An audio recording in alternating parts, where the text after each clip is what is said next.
You all good? I'll give it a couple more minutes. Is that all right? Wait till they're all down.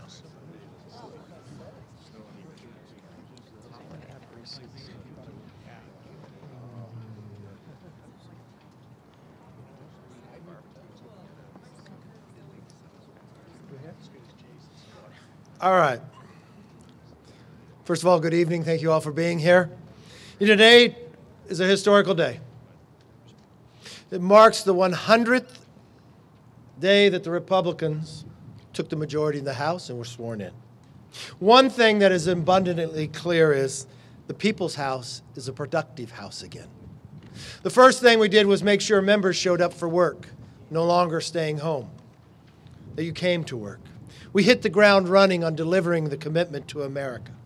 And the numbers just speak for themselves. In the first 100 days of the 118th Congress, the House has introduced more than 3,000 pieces of legislation, has taken more than 182 roll call votes, and voted on more than 59 bills, 86% of them being bipartisan. Of the 36 bipartisan bills that have passed, Democrats have cast 4,705 yay votes on them. Here's just a few of them. It shows a great contrast to the difference to the last Congress to this. 1, being much more productive. 2, showing up for work. 3, what the majority selected for their H.R. 1. The Democrats picked a bill of H.R. 1 to protect themselves to make it easier for them to re-elect it. We picked H.R. 1, Lower Energy Cost Act. How could we help the American public lower the energy costs for them? Not only did we have 4 Democrats vote with us, but we continue to move that bill forward. We created the Select Committee on China to allow America to speak with one voice. We had more than 146 Democrats to join with us. And just last week, a number of Democrats joined us at the Reagan Library in meeting with the president of Taiwan. We blocked the sale of oil from the Strategic Petroleum Reserve to China. 113 Democrats joined with us. We passed legislation to nullify D.C.'s soft-on-crime criminal code. Even though the president at the beginning said he would veto it, he ended up signing it. We passed legislation to end the pandemic. 11 Democrats joined with us. Again, the president said he was opposed to it and ended up signing it into law. We denounced the horrors of socialism. We had 109 Democrats join us, but more than 100 who would not. We passed legislation that would protect senior retirement savings accounts. The president vetoed it. House Republicans are accomplishing a lot in a productive bipartisan fashion. If you compare us to the last Congress, much more productivity here that passed the House than when the Democrats were in control. It becomes a new effective House. But what's interesting,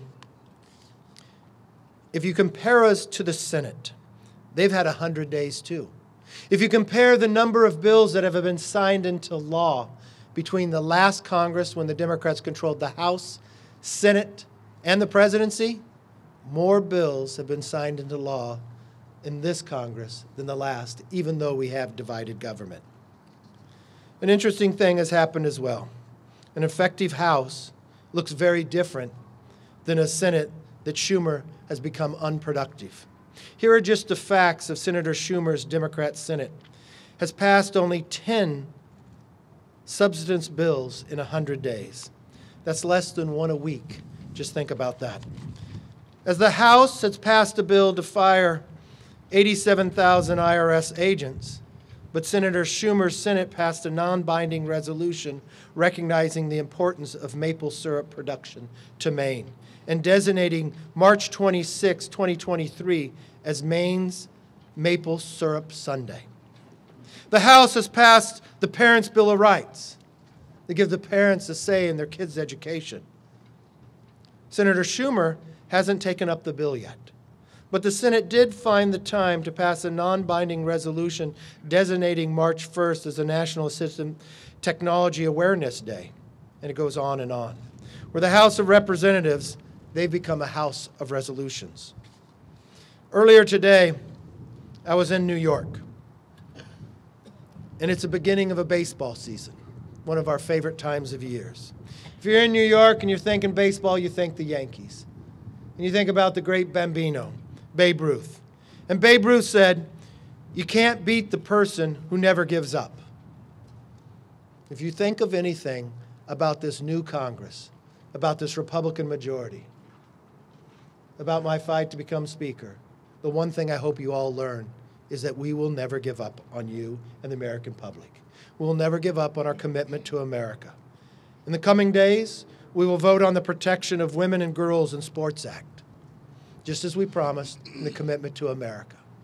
We think women and girls should only compete in women and girls sports. This will ensure a fair play. We'll vote on another measure from Andrew Clyde to block D.C.'s radical anti-police proposal.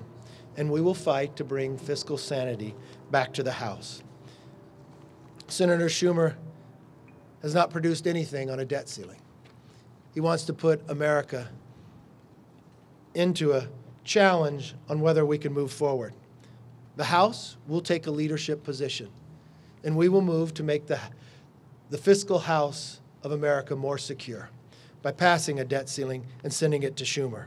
We know it may disrupt his ability to pass more resolutions, but we look forward to him bringing the bill up and passing it to make sure America is more secure. With that, let me turn it over to our leader, who is responsible for working with the committees to making this House more productive, making this committee more productive as they move forward, but more importantly, was the author of H.R. 1, Steve Scalise. Thank you, Mr. Speaker. In just our first 100 days, this House Republican majority has been hard at work fighting for those families who have been left behind for far too long. We've seen the devastation that President Biden and Speaker Pelosi and Chuck Schumer's agenda just these last 2 years have done to drive up inflation, to hurt families in their pocketbooks, driving up energy costs, making our nation less safe, both here at home and abroad, with our border wide open. And they asked for a different direction. And when we ran last year, we promised the American people that they would get a different direction if they elected this Republican majority. We ran on a commitment to America, and the good news is, in our first 100 days, we have already been hard at work following through on those promises. Now think about the different pillars that we ran on. We ran on 4 different pillars: an economy that's strong, a nation that's safe, a future that's built on freedom, and a government that's accountable. Now, I think to most Americans, Joy, we've actually been following through on this. To people who like the old way that Washington has worked, including people in the White House, they're probably not happy that we've been pushing back on all of the reckless agenda that's hurt those families. But I think it's important to talk about some of the numbers, and the Speaker touched on that. 59 bills that have been passed already, compared to 37 in Speaker Pelosi's first 2 years under President Biden.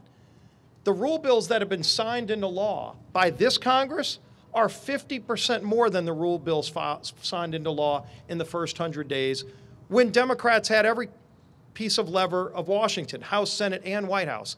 And yet we've already got 50% more, including a bill to address crime in D.C., a bill that initially some people were calling a partisan exercise that ended up getting such overwhelming Republican and Democrat support that the president, who originally said he would oppose the bill, ended up signing into law.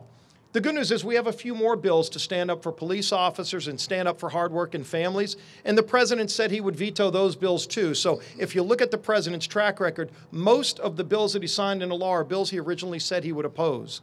And so if he comes out against a bill, it means there's a pretty good chance he actually might end up signing it into law, and it's going to help families all across America. And so if you just hit these 4 pillars, an economy that's strong. Look at H.R. 1, the Lower Energy Costs Act, where we've said for far too long, President Biden's made our country dependent on foreign lands for our energy. And what has it done? It's emboldened cartels. It's emboldened countries like Russia and Iran. And it's jacked up energy costs for families. 40% higher energy costs when people go to fill their car up. 30% or more higher that they're paying for household electricity. House Republicans stood up and said, we're going to do something about that. And we actually had Democrats join in with us. It's time for Chuck Schumer and the Democrat Senate to take up H.R. 1 and stand up for families who are sick and tired of paying too much for their energy costs. Let's get that bill signed into law. You're going to see us roll out tomorrow the plan to address the nation's debt ceiling while at the same time addressing Washington's spending problem that got us into this mess where President Biden has maxed out the nation's credit card.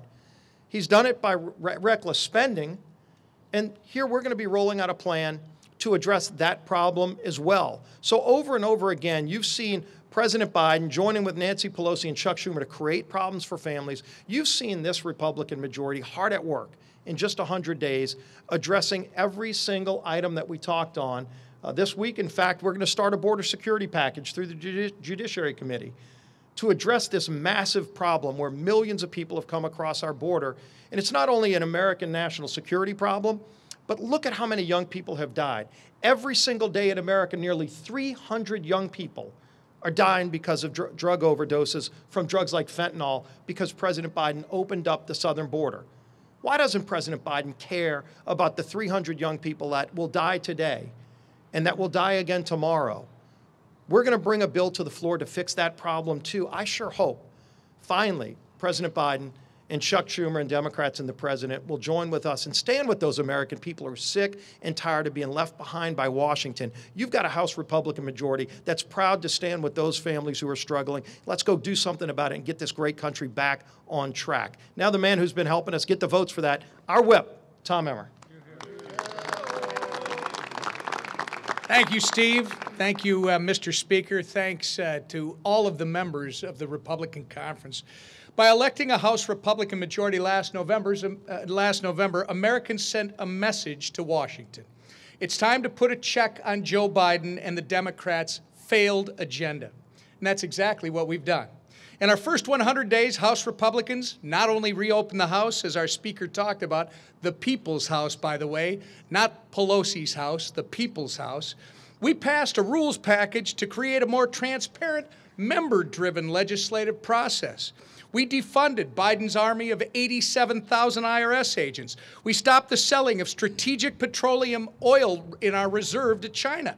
We created the Select Committee on China. We tackled inflation with the Rein In Act. We defended parents' rights with the Parents' Bill of Rights Act, and we lowered energy costs with our signature legislation, the Lower Energy Costs Act. Even Joe Biden and the Democrats cannot deny the need for our common sense policies. 88% of the bills we've passed have been with bipartisan majorities, and the president has already signed 2 of them into law. House Republicans have come together as a team. We've come together as a team to enact the agenda that Americans elected us to enact. And our offense has forced the rest of Washington to legislate along with us. But we've only just begun. So while we've accomplished a lot, there's still a lot of more work to do. Great first 100 days, but they're over. Now we're going to move on to the next, and we're going to continue to keep advancing a positive agenda for the American people. And as we press forward on the tough fights ahead, Americans can rest assured that Republicans in the House are going to continue winning on their behalf. And with that, speaking of winning, our great conference chair, Elise Stefanik. Thank you, Tom. Today marks 100 days of our House Republican majority. Our Republican conference is working tirelessly to deliver on our promises made to the American people in our commitment to an America. An economy that's strong, a nation that's safe, a future that's built upon freedom, and a government that's accountable to we the people. As the previous speakers mentioned, we reopened the People's House, put an end to the drawn-out COVID crisis, and repealed Joe Biden's army of 87,000 IRS agents targeting hardworking families and small businesses. We passed my bill, the Rein In Inflation Act, with bipartisan support to provide a check on painful Bidenflation hurting hardworking families, small businesses, and farmers across this country. We passed the Parents' Bill of Rights, putting power back into the hands of parents. House Republicans, the Republican Party, is the party of parents. That is very clear. We also passed an energy package that lowers the cost of energy and supports unleashing American energy independence.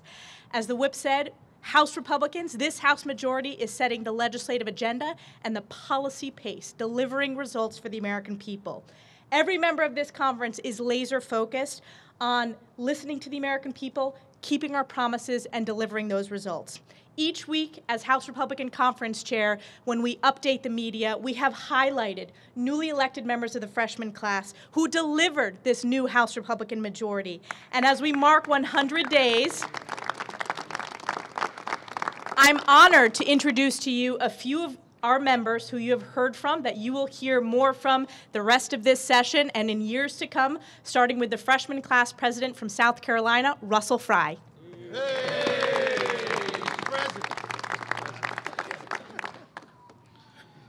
For 2 years, Americans watched their country suffer blow after blow from this administration's disastrous policies. They felt it in their wallets. They saw it in their communities. For 2 years, Democrats in this administration didn't have to answer to anyone on their policies, their missteps, and their outright failures. For 2 years, Democrats failed to have any meaningful oversight on how to get this country back on track. Well, not anymore. In House Republicans' Commitment to America, we promise to restore government that is truly accountable. Since day one, that's exactly what we've been doing.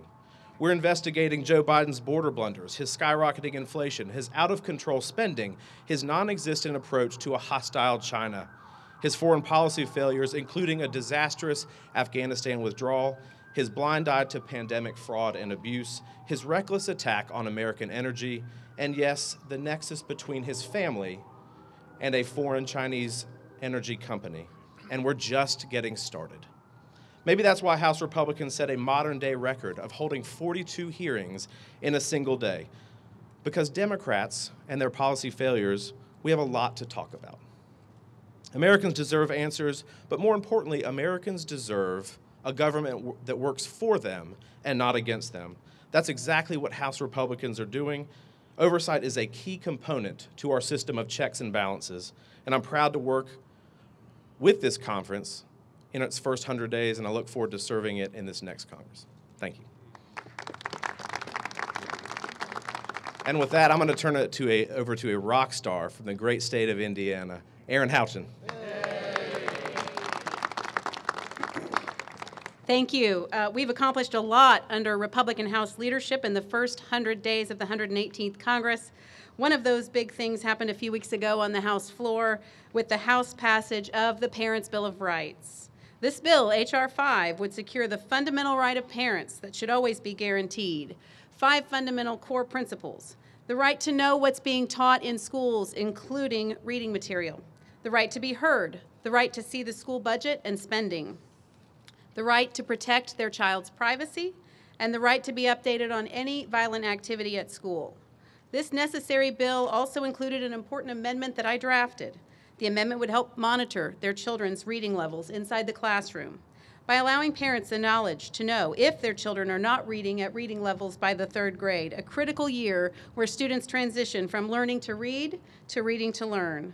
The Parents' Bill of Rights would give the power back to parents with respect to their children's education and allow parents to obtain critical information from school administrators, school boards, and teachers to make informed decisions about their children's education. After COVID, we heard parents asking anyone who would listen, please help us get more information. Please help us protect our children's privacy. And Republicans have stood up to do just that. I've been contending against the education industrial complex for many years. Parental rights are not terminated at the school door. If parents shouldn't be in charge of their education, then who should? Democrats want bureaucrats to be in charge. Republicans stand with parents. The bottom line, our parents have a fundamental right to know what's happening in the classroom, and that's what Republicans successfully voted to do. I look forward to continuing to put American parents and our kids first in the next 100 days and beyond. Thank you. And now I will turn it over to the gentleman from Texas, Wesley Hunt.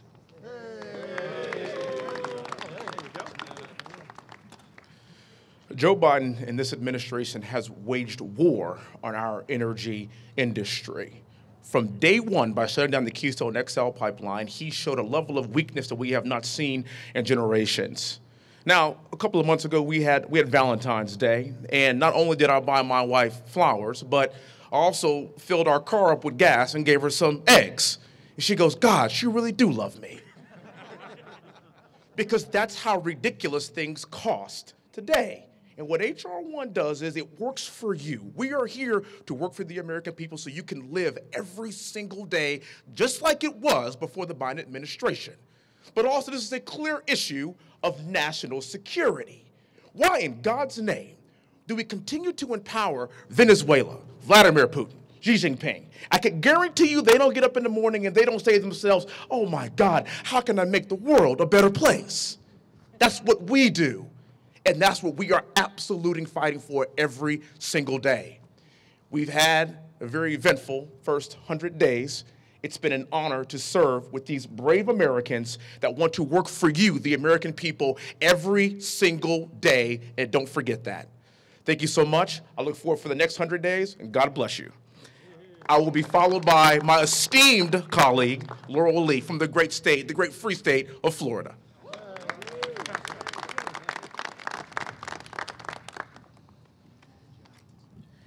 Well, thank you, Congressman Hunt. It is great to be here today to celebrate 100 days of Republicans' leadership in Congress. Before I came to Congress, I was a prosecutor and a judge, and I know firsthand how important it is for criminal penalties to reflect the seriousness of an offense and to ensure the safety of our communities. Recently, we've seen violent crime rates skyrocketing, and law-abiding citizens are the victims, a result of Democrats' extreme policies that protect violent criminals instead of the American people. Now, as a member of Congress, I am so proud to join my Republican colleagues in fighting to keep our nation safe and to support criminal justice policies that work. In this first 100 days, we've passed legislation that will put a stop to Democrats' soft on-crime policies that have been plaguing the streets of our nation's capital. Just today, the House Judiciary Committee conducted a field hearing in New York City to hold prosecutors accountable who don't enforce the laws and let violent criminals back out on the streets. House Republicans are also committed to securing our border. We're working to stop the deadly flow of fentanyl and to stop human trafficking. We know that if the United States fails to control our borders, the drug cartels will. We're here to protect the American people and stop the lawless policies of the Biden administration. Finally, we will continue to support the men and women in blue, to protect the first responders who do so much to protect us. In our first 100 days, Republicans took action to fight for a nation that's safe, and we will continue working together to fight for a criminal justice system that works for all Americans. And it is my pleasure to invite my friend and colleague, Jen Kiggins of Virginia.